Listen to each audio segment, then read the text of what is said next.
Hi dears. അപ്പോൾ നമ്മളുടെ Munnar trip കഴിഞ്ഞ് നമ്മൾ തിരിച്ചെത്തിയിരിക്കുകയാണ്. ഇന്നലെ നമ്മൾ വന്നപ്പോഴത്തേക്ക് ഏകദേശം രാത്രി ഒരു 1:45 2 മണിയൊക്കെ ആയി.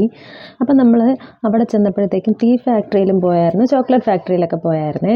അപ്പോൾ നമ്മൾ അവിടെ നിന്നൊക്കെ എന്ത് പർച്ചേസ് ചെയ്യുമെന്ന് നമുക്ക് നോക്കാം. അപ്പോൾ നമുക്ക് ഫസ്റ്റ് റിപ്പിൾ ടീ ഫാക്ടറിയിൽ പോയപ്പോൾ എന്തൊക്കെ വാങ്ങിയെന്ന് നോക്കാം. അതിൽ ആദ്യം ഞാൻ എടുത്തത് റിപ്പിൾ ടീൻ്റെ തന്നെ ഏലക്കയുടെ തേയിലപ്പൊടിയാണ്. ഇത് വന്നിട്ട് 250 ഗ്രാംസ് ആണ്. 250 ഗ്രാംസിന് 175 രൂപയാണ്. നല്ല പ്രീമിയം ക്വാളിറ്റി സാധനം എന്നൊക്കെ പറഞ്ഞിട്ട് അങ്ങനെ എടുത്തതാണ്. ഏലക്കയുടെ ചായ ഇട്ട് കുടിക്കാനൊക്കെ നല്ല ടേസ്റ്റ് അല്ലേ, അപ്പോൾ അത് കാരണമാണ് ഞാൻ ഈ ഒരു തേയിലപ്പൊടി എടുത്തത്. പിന്നെ എടുത്തതെന്ന് പറഞ്ഞാൽ black tea with ginger flavour, ഇഞ്ചിയുടെ ടേസ്റ്റുള്ള തേയിലപ്പൊടിയാണ്. ഇത് നേരത്തെ നോക്കുമ്പോൾ നല്ല ഫൈൻ ഡസ്റ്റാണ്. ഇത് ഇത്തിരി തരിതരിപ്പുള്ളതാണ്. ഇത് വന്നിട്ട് 100 ഗ്രാമാണ്. 100 ഗ്രാമിന് 120 രൂപയാണ്. എടുത്തത് ചായപ്പൊടി തന്നെയാണ്. ഇത് ഓറഞ്ച് എക്സ്ട്രാക്റ്റ് ഉള്ളതാണ്, ഓറഞ്ചിൻ്റെ ഫ്ലേവറുള്ള തേയിലപ്പൊടിയാണ്. ഇത് വന്നിട്ട് 100 ഗ്രാമിന് 130 രൂപയാണ്. അത് ഇത്രയും നേരം നമ്മൾ ചായപ്പൊടിയല്ലേ എടുത്തത്, തേയിലപ്പൊടിയല്ലേ എടുത്തത്. അപ്പോൾ അടുത്ത ഒന്ന് കോഫി പൗഡർ എടുക്കാമെന്ന് കരുതി എടുത്തതാണിത്. പ്യുവർ കോഫി പൗഡറാണ്. നല്ല ഫൈൻ പൗഡറല്ല, ഇത്തിരി കട്ടിയൊക്കെ ഉള്ളതാണ്. കാണുമ്പോൾ മനസ്സിലാവും.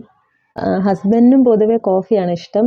അപ്പം പുള്ളിക്കാരനോട് വേണ്ടിയിട്ടാണ് ഇതെടുത്തത്. ഇത് അവിടെ എന്ന് വെച്ചാൽ ഇതിപ്പോൾ 100 ഗ്രാമിന് 350 രൂപയല്ലേ, അവിടെ 5 എണ്ണം എടുത്താൽ ഒരു പാക്കറ്റ് ഫ്രീ ആണ്. 5 കുപ്പി ഇതേപോലത്തെ എടുത്താൽ ഇതുപോലെ ഒരു കുപ്പിയും കൂടെ ഫ്രീ ആണ്. നമ്മൾ ആദ്യം 3 എണ്ണം എടുത്ത് 1 ഫ്രീ എന്നാണ് അകത്ത് നിന്ന് ഒരാൾ പറഞ്ഞത്. അങ്ങനെ 3 എണ്ണം എടുത്താൽ 1 ഫ്രീ കിട്ടുമെന്ന് പറഞ്ഞാൽ അത് എടുത്തിട്ട് ബില്ലിംഗ് സെക്ഷനിൽ വന്നപ്പോഴത്തേക്ക് അവിടെ ഇരുന്ന ആൾ പറഞ്ഞതെന്ന് വെച്ചാൽ 5 എണ്ണം എടുത്താലാണ് 1 ഫ്രീ എന്ന്. അപ്പോഴത്തേക്ക് അതങ്ങ് മാറ്റി, നമ്മൾ ആവശ്യമുള്ളത് മാത്രമേ എടുത്തതേ ഉള്ളൂ. അപ്പോൾ ഇത് വന്നിട്ട് റിപ്പിൾ ഫാക്ടറിയുടെ തന്നെ നമ്മൾ അവിടെ നിന്ന് എടുത്ത റിപ്പിൾ കോഫിയാണ്, പ്യുവർ കോഫി പൗഡർ. 100 ഗ്രാംസിന് വന്നിട്ട് 350 റുപ്പീസ്. പിന്നെ നമ്മൾ ടീ ഫാക്ടറി പോയിട്ട് ഈ കോഫി പൗഡറും ടീ പൗഡറും അല്ലാതെ വേറെ അവരുടെ തന്നെ ഐസ്ഡ് ടീ വാങ്ങിയായിരുന്നു. അത് നമ്മൾ എടുത്തത് സ്ട്രോബെറി ഫ്ലേവേർഡ് ഐസ്ഡ് ടീ എന്തോ ആയിരുന്നു. അതും കുഴപ്പമില്ലായിരുന്നു, എനിക്ക് വലിയ ഇഷ്ടപ്പെട്ടില്ല, എന്നാലും വലിയ കുഴപ്പമില്ലായിരുന്നു. ഞാനങ്ങനെ കൂടുതൽ അത് കുടിച്ചതുമില്ല.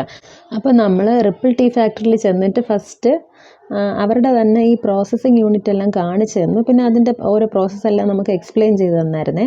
അതെല്ലാം കഴിഞ്ഞിട്ട് പിന്നീട് അവരുടെ ഔട്ട്ലെറ്റിൽ പോയിട്ടാണ് ഇത്രയും സാധനങ്ങൾ ഞങ്ങൾ പർച്ചേസ് ചെയ്തത്.